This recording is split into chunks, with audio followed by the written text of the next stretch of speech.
Holiday shopping's in high gear, but there's a danger you need to be aware of when you hit the stores. Bad guys are using fake credit card readers to rip you off. Lisa Guerrero tells you how not to be a victim.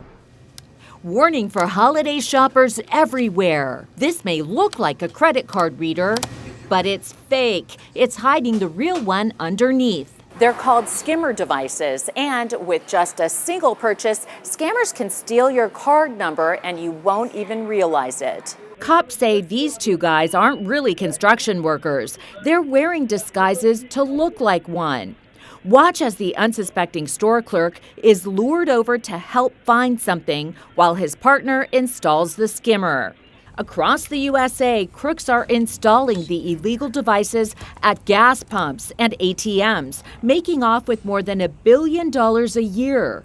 I was like, oh my goodness, every bit of our money's going to be drained out of the account.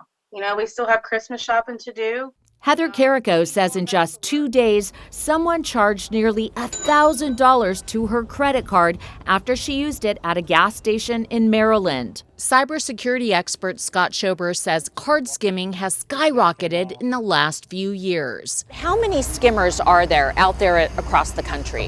There's thousands of them. Visually, we cannot just rely on our eyes anymore. One way of detecting if you're being ripped off is to pay attention to the keypad. If it's sticky or hard to press, that could be a sign that the real keypad is underneath.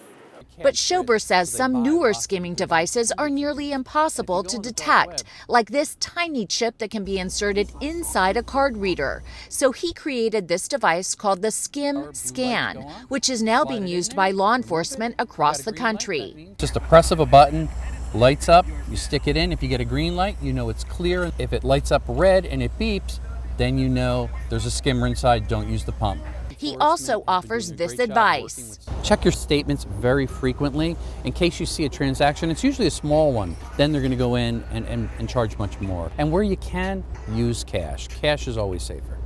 Another tip is to try to use gas pumps and ATMs that are in well-lit areas, because experts say those are harder for thieves to rig with those skimmers without being seen.